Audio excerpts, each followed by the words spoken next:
Good afternoon to all of you. This is Saurabh Sonakia and you are watching me at Sonakia Math Classes. This is aptitude number 8 and this is the time to evaluation about your preparations that you are going on. Right. So welcome back once again and today is 8th of May 2020. Right. So this is the first section and that is about general science and current affairs. So hope so you are ready to give your answers, right? So the question number 1 is in front of you.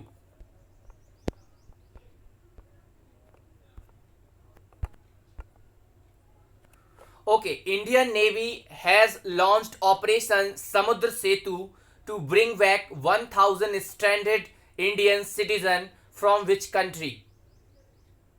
भारतीय नौसेना ने किस देश में फंसे 1000 नागरिकों को वापस लाने के लिए ऑपरेशन समुद्र सेतु शुरू किया है?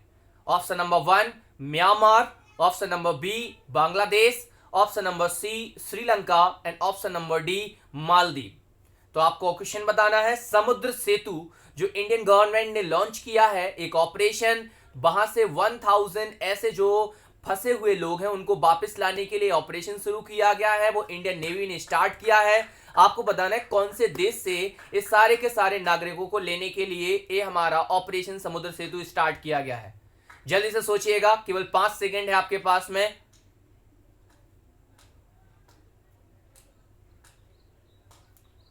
ओके, तो इसका सही आंसर है आपका ऑप्शन नंबर डी मालदीव।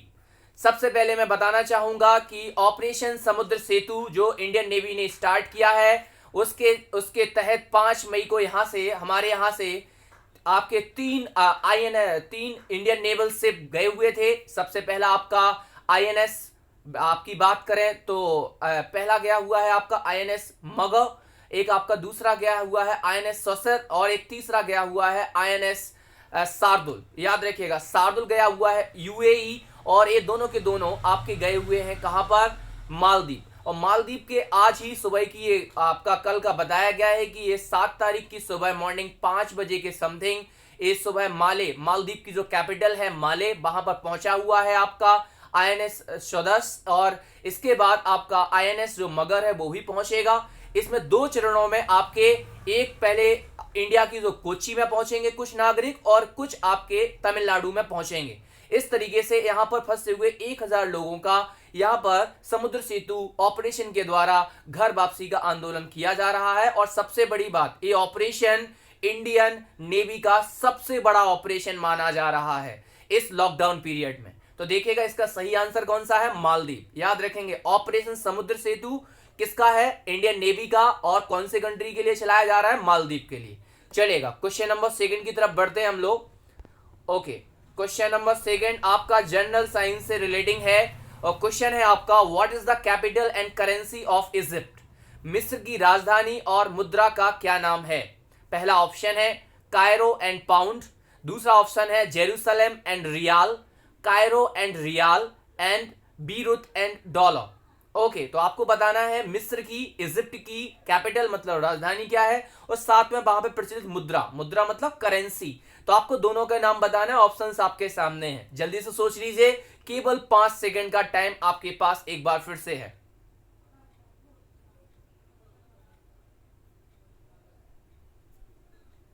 इसका सही आंसर है आपका option number A Cairo and pound. याद रखेंगे जो इजिप्ट या फिर आप मिस्र बोलिए उसकी जो राजधानी है वो आपकी कायरो है और वहां पर चलने वाला जो आपकी करेंसी है जो मुद्रा है वो आपकी पाउंड है। ओके, याद रखिएगा इजिप्ट आप जानते हैं ना पिरामिड का कंट्री, याद रखना वो इजिप्ट ही है आपका। याद रखेंगे इजिप्ट को और कैसे याद रखेंगे? जो हमारे पास में ज्योमेट्री का जो हम लोग मानते हैं मैथमेटिक्स में कि सबसे ज्यादा जो 1 से लेके 9 तक की जितने भी हमें डिजिट्स को इसको क्या किया था, डिस्कवरी किया था, वो भी हमारा कौन सा कंट्री है? इजिप्ट है, राइट। और जो हमारा फेमस गीजा का पिरामिड है वो भी हमारा कहां पे? इजिप्ट में। चलेगा, क्वेश्चन नंबर 3 की तरफ बढ़ते हैं हम लोग।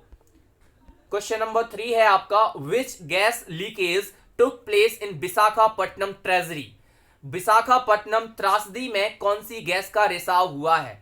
आप लोगों ने अभी सुना होगा विशाखापट्टनम के गोपालपट्टनम में एक गैस का रिसाव हुआ है जो कल शाम को हुआ था, जिसमें अभी तक फिलहाल 11 से 12 लोगों की मौत हो गई है और लगभग 300 से 400 लोग अभी भी हॉस्पिटलाइज हैं। तो आपकी इनका बताना है वो कौन सी गैस का रिसाव हुआ था जिसकी वजह से वहां पर इतना बड़ा इंसिडेंट हुआ। Options you have the first one option methane, option number B carbon dioxide, option number C styrene, option number D hydrogen sulphide. तो आपको बताना है इन चारों में से कौन सा ऑप्शन सही है। आपके पास अगेन 5 सेकंड्स का टाइम है, ज्यादा से ज्यादा बच्चे इसका आंसर्स करें और होप सो आपके आंसर्स मैच भी कर रहे होंगे।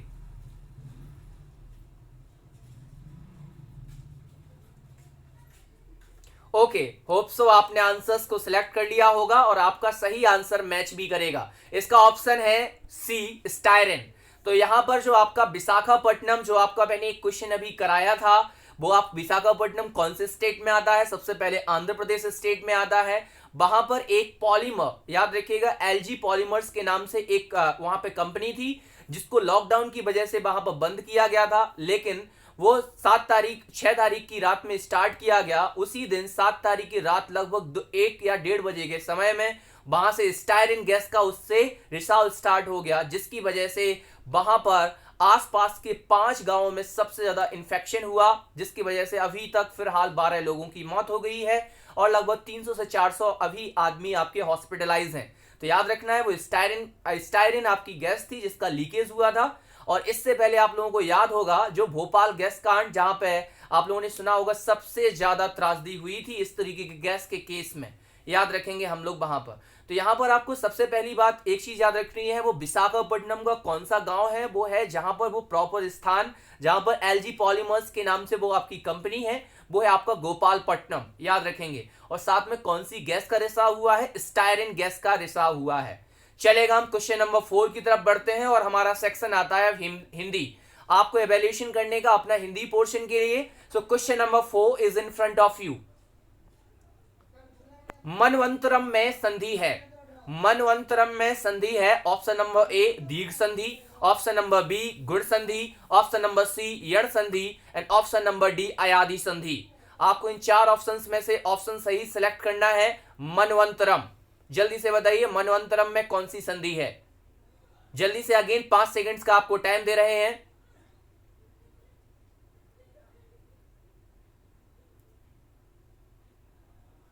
ओके, तो यहां पर आपका टाइम सब होता है। आपका सही आंसर आपने सिलेक्ट कर लिया होगा।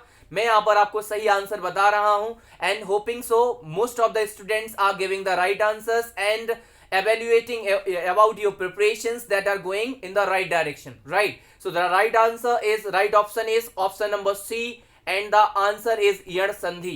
याद रखेंगे यहां पर अगर हम इसका विच्छेद करते हैं, सबसे पहले मैंने संधि का पोर्शन पहले ही क्वेश्चंस में भी समझाया हुआ था। दीर्घ संधि का जो सूत्र होता है वो अका सवर्णे दीर्घा, गुण संधि का सूत्र होता है आद गुणा, यण स्वर संधि का सूत्र होता है एको यड़ची, अयादि स्वर संधि का सूत्र होता है एचो है बायाबा।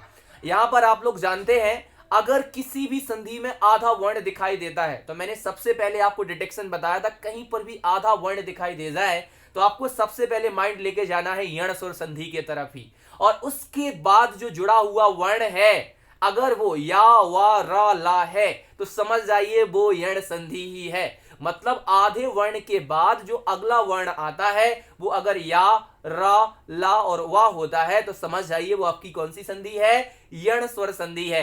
तो यहां पे आप देखिएगा आधा जो वर्ण आ रहा है वो ना आ रहा है और ना के बाद क्या है? वा। इसका मतलब ये कौन सी संधि आ गई आपकी? यण स्वर संधि। अगर इसको हम विच्छेद करें तो ये आपका बनेगा मनु प्लस अंतर।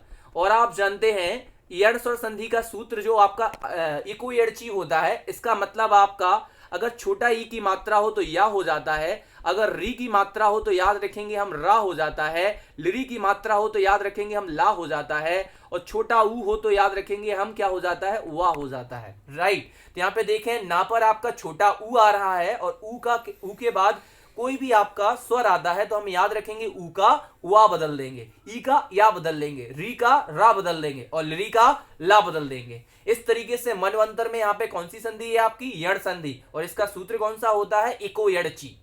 चलेगा, क्वेश्चन नंबर 5 और हिंदी पोर्शन से ही है आपका, तो एक बार और एवेल्यूएशन में आपका अच्छा खासा क्वेश्चन। क्वेश्चन नंबर 5, संस्कार शब्द में कौन से उपसर्ग का प्रयोग हुआ है? संस्कार, ऑप्शन नंबर ए सम उपसर्ग, ऑप्शन नंबर बी सन उपसर्ग, ऑप्शन नंबर सी सम्स उपसर्ग and option number D sons उपसर्ग। आपको बताना है संस्कार शब्द में कौन सा उपसर्ग है। ऑप्शन नंबर ए सम, ऑप्शन नंबर बी सन, ऑप्शन नंबर सी सम्स, option number D sons.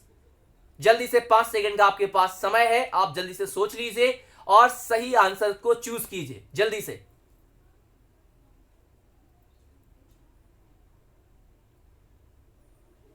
Okay, इसका सही आंसर है आपका, याद रखेंगे हम, इसका सही आंसर है option number A some.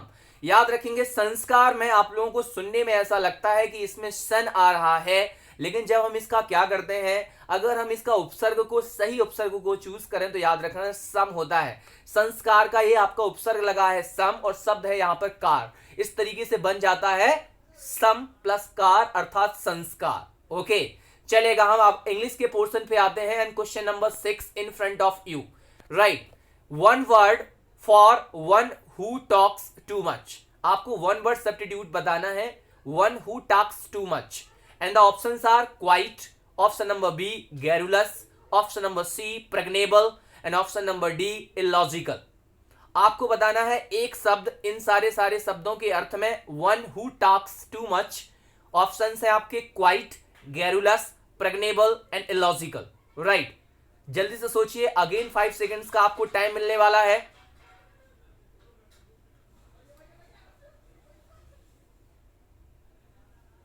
Okay, so times up और यहां पर आपका इसका सही आंसर है ऑप्शन नंबर बी गैरुलस।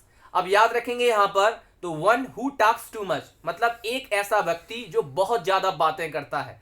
तो आप इनके 4 ऑप्शंस दिए गए थे। क्वाइट मींस आप जानते हैं शांत होता है, गैरुलस मींस बातूनी होता है, प्रेग्नेबल आपका हिंदी मीनिंग में कोई भी, इंग्लिश मीनिंग में कोई भी वर्ड ही नहीं है, इलॉजिकल मींस होता है असंगत या फिर अतर्क।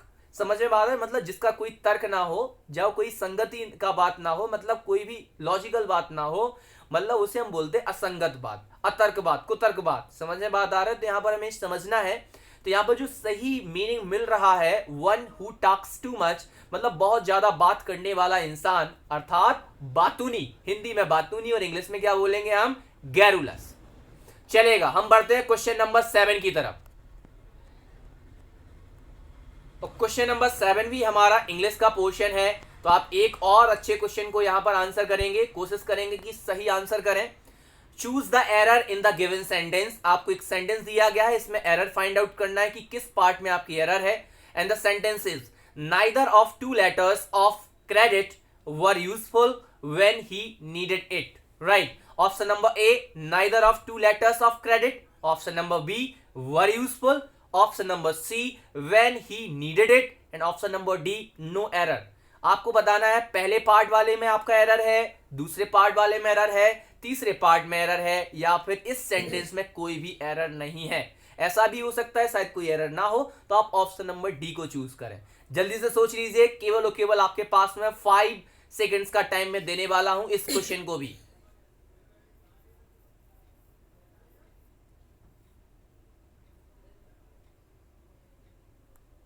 ओके, तो टाइम्स अप नाउ और इसका सही आंसर है, इसमें एरर जिस पोर्शन में है वो है आपका ऑप्शन नंबर बी। याद रखेंगे वर यूजफुल। अब आप जानते हैं जहां पर नाइदर नॉर का यूज किया जाए या फिर आइदर और का यूज किया जाए, तो जो आपकी हेल्पिंग वर्ब यूज की जाती है वो हमेशा सिंगुलर की हेल्पिंग वर्ब यूज की जाती है। याद रखेंगे, चाहे वो आपका आइदर और हो या फिर नाइदर नॉर हो, जो आपकी हेल्पिंग वर्ब आएगी as per subject that will always used कैसा होगा, सिंगुलर हेल्पिंग वर्ब यूज होगा। ठीक है, इसी की वजह से वर यूजफुल ना हो के यहां पर होना क्या चाहिए था, वॉज यूजफुल होना चाहिए था।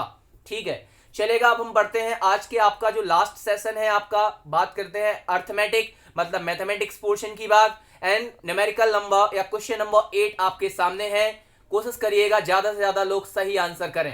Question is in front of you. The diagonals of 2 squares are in the ratio 2:5. Then find the ratio of their areas. 2 वर्गों के विकर्णों का अनुपात 2:5 है, तो उनके क्षेत्रफलों का अनुपात क्या होगा। Option number A 25:4, option number B 4:25, option number C 10:1 and option number D 1:10।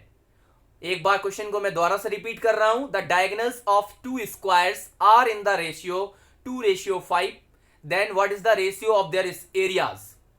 जल्दी से सोच लीजिए, आपको 15 सेकेंड्स का मैं टाइम दूंगा इस क्वेश्चन को सॉल्व करने के लिए, जल्दी से सॉल्व कर लीजिए आप।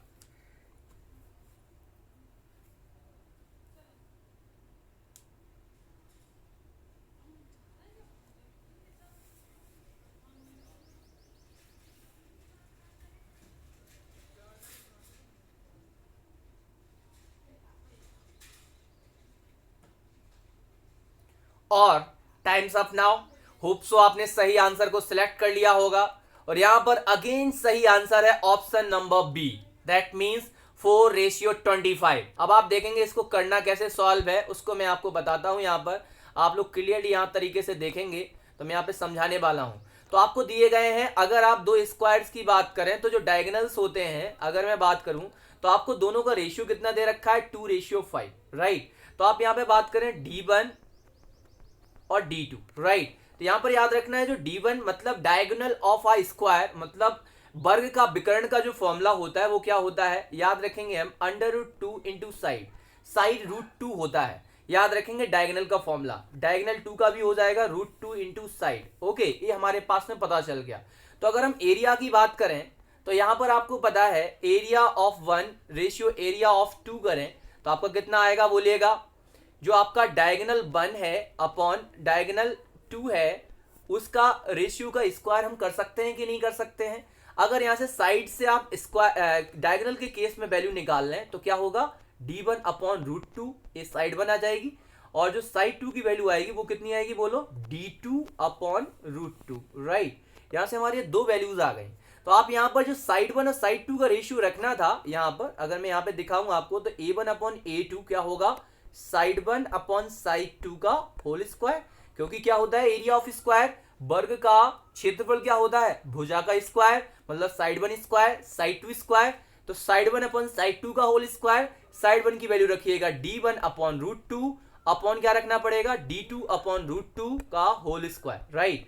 आप देखेंगे √2 से √2 क्या हो गया, कैंसिल आउट, तो केवल क्या बचा, D1 अपॉन D2 का होल स्क्वायर। और D1 अपॉन D2 का रेशियो में कितना दे रखा था, 2:5, तो 2/5 का होल स्क्वायर, और 2 का स्क्वायर कितना होता है 4, और 5 का स्क्वायर कितना होता है 25। मतलब यहां पर आपका 4:25 आपका आंसर आ गया। इस क्वेश्चन में आपको समझना क्या था, सबसे पहले आपको ये रिलेशनशिप पता होना चाहिए था कि वर्ग के विकर्ण और वर्ग की भुजा में क्या संबंध होता है। तो वर्ग का विकर्ण इज इक्वल टू भुजा गुणे √2, ठीक है, या फिर diagonal of a square is equal to √2 into side. तो यहां से साइड की वैल्यू निकाल लें, भुजा की वैल्यू निकाल लें, तो क्या आ जाएगा, साइड भुजा इज इक्वल टू विकर्ण डायगोनल अपॉन √2, राइट। अब आप लगा दीजिए area 1 upon area 2 equal to side 1 square upon side 2 square. Side 1 की वैल्यू रख दीजिए तो D1 स्क्वायर अपॉन कितना, √2 का होल स्क्वायर। इसी तरीके से D1 D2 स्क्वायर अपॉन बोलेगा क्या, √2 का स्क्वायर। तो D1 square upon 4 upon 2 upon D2 square upon 2, 2 से 2 क्या हो जाएगा, cancel out, D1 square upon D2 square, that means बोलो 2/5 का होल स्क्वायर। 2/5 का होल स्क्वायर कितना आता है, 4:25, राइट। तो ये हमारा क्वेश्चन नंबर 8 हमारा सॉल्व हो गया। आगे बढ़ते हैं हम लोग क्वेश्चन नंबर 9 की तरफ।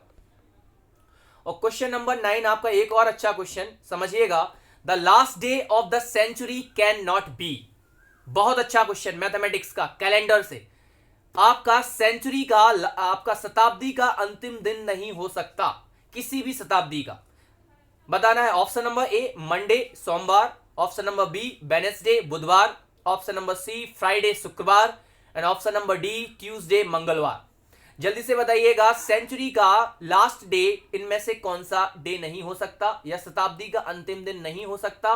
इन चार ऑप्शंस में से आपको सही आंसर को चूज करना है, सही आंसर को चूज करना है। जल्दी से सोच लीजिए। अगेन आपको 15 सेकेंड्स का मैं टाइम दे रहा हूं।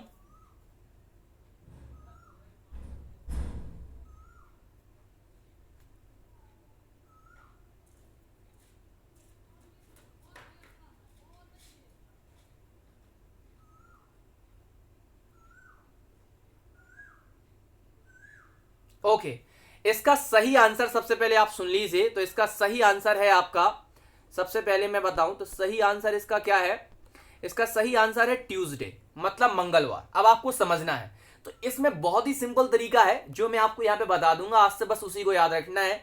याद रखना, जैसे मान लीजिए 100 वाला है, मतलब समझ में आ रहा है, जो आपके पीछे 100 में आपको पता है जो नंबर ऑफ ऑड डेज आते हैं वो कितना आता है, केवल आपका याद रखेंगे हम कितने आते हैं ऑड डेज, 5 आते हैं। तो 5 पे अगर आप याद करें तो Monday, Tuesday, Wednesday, Thursday, Friday, तो आपका कौन सा लास्ट डे आ रहा है, बोलो, फ्राइडे आ रहा है। ओके, अगर जो आपका सेंचुरी वो 200 में, राइट, तो आप कितना मानेंगे, बोलो जल्दी से। उसमें आपके जो ऑड डेज होते हैं वो आपके 3 होते हैं, मतलब मंडे, ट्यूसडे, वेडनेसडे। तो यहाँ पे आपका कौन सा लास्ट डे आ रहा है, वेडनेसडे आ रहा है, राइट।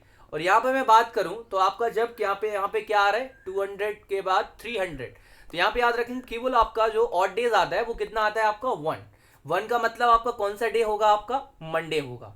और आपका जैसे ही 400 हो गया तो ऑड आपका कितना आता है, reminder 0।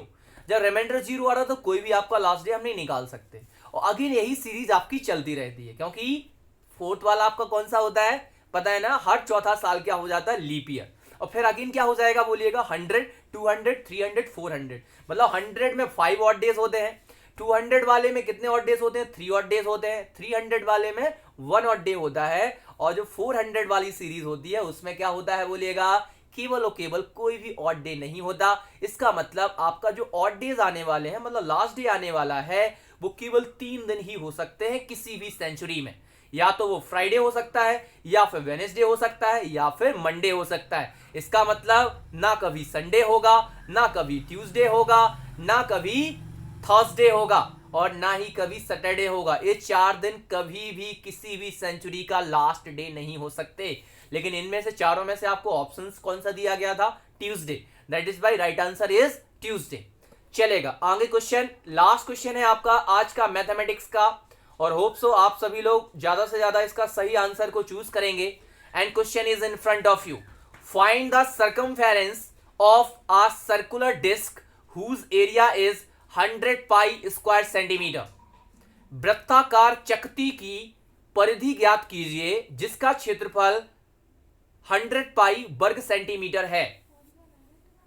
Option number 1 40 pi, option number B 10 pi, option number C 20 pi, and option number D 30 pi. आपको बताना है find the circumference of a circular disc whose area is 100 pi square centimetre.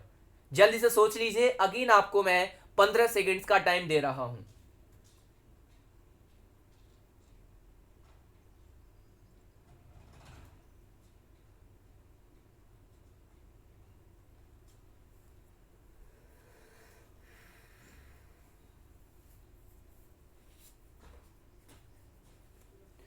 Okay तो यहां पर आपने इसका answer निकाल लिया होगा, होप सो। तो यहां पर मैं इसका सही आंसर आपको सबसे पहले बताना चाहता हूं, तो इसका ऑप्शन नंबर आपका कौन सा है, सी ऑप्शन इसका सही है। चलेगा, अब मैं इसको आपको सॉल्व करके दिखाता हूं तो आपको पूरा अच्छे से समझ में आ जाए जिससे, ठीक है। तो यहां पर आप देखिएगा इसको सॉल्यूशन।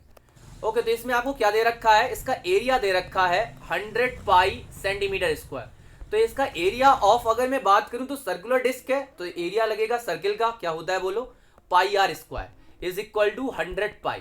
तो पाई से पाई क्या हो गया, कैंसिल आउट, तो आर स्क्वायर इक्वल टू कितना आ गया 100, और 100 किसका स्क्वायर होता है बताओ, 10 का स्क्वायर। तो r square equal to 10 square, तो आर की वैल्यू हमारे पास में आ गई, कितनी आ गई भाई, 10 सेंटीमीटर निकल आई हमारी रेडियस। अब निकालना क्या था, सर्कमफेरेंस, मतलब उसकी परिधि बोल रहा है, तो आप सी का फॉर्मूला लगा दीजिए, क्या होता है, परिधि का फॉर्मूला क्या होता है, वृत्त की, या फिर सर्कमफेरेंस ऑफ सर्किल का फॉर्मूला क्या होता है, 2 पाई आर।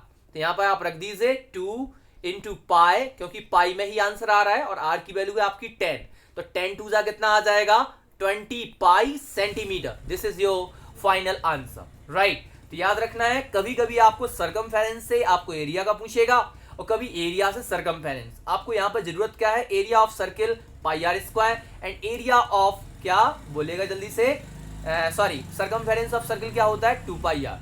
ये दोनों फॉर्मूलेस आपके पास में आने चाहिए थे आपको।